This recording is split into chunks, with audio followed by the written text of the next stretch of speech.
अस्सलाम वालेकुम guys, welcome my YouTube channel. So आज हम जो करेक्ट ऑप्शन करेंगे इसके फर्स्ट है इसका माया का भोला से रिश्ता था बेटे का, भोला शौक से सुनता था गीता। थर्ड है अफसाने का बाकायदा आगाज़ हुआ 20वीं सदी में। फोर्थ है अफसाने का आगाज़ 20वीं सदी में हुआ। फोर्थ है माया का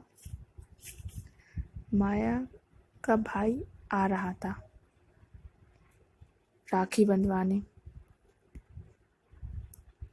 फिर है भोला के बाबा की कहानी ना सुनाने की वजह थी। तो इसमें ये होगा कि ये मानना है कि मुसाफिर रास्ता भूल जाता है, ये तब इसको भी टिक कर लेंगे, इसलिए वो दिन में कहानी नहीं सुना रहे थे।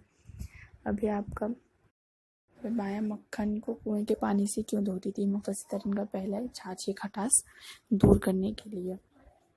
सेकंड है राखी का त्यौहार क्या पैगाम देता है? जवाब भाई बहन में आपसी मोहब्बत और बहन की हिफाजत करना हर भाई का फ़र्ज़ है। अब है मुख्तसर सवालात। उसका फर्स्ट है दोपहर के वक्त दादा भोला को कहानी सुनाना क्यों नहीं चाहते थे? जवाब क्योंकि दादा बहुत थक चुके थे और खाना खाकर वो थोड़ी देर आराम करना चाहते थे। फिर भोला क्यों खुश था?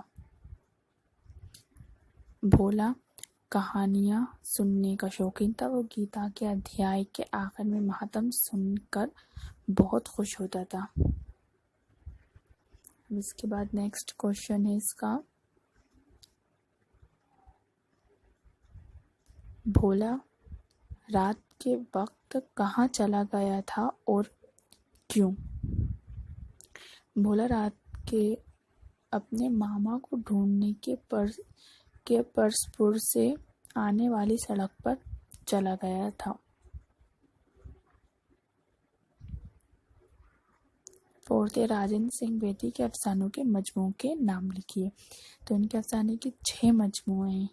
फर्स्ट है दाने दाम गिरहन, सेकंड गिरहन, थर्ड कोखजली, फोर्थ अपने दुख मुझे दे दो, फिफ्थ हाथ हमारे कलम हुए और मुक्ति बोध। फिर इसके बाद ये तफसीरी सवालात हैं। औरत का दिल मोहब्बत के समुंदर के मानिंद होता है, मुसन्निफ ने ये बात क्यों कही? तो इसका ये जवाब पूरा है। आप इसको चाहो तो शॉर्ट करके भी लिख लो, जितना मैंने टिक किया इतना लिख लो, या आप पूरा लिख लो, या आप पर डिपेंड करता है, आप जितना चाहें इसको लिखने में, बस इसमें इतना ही है।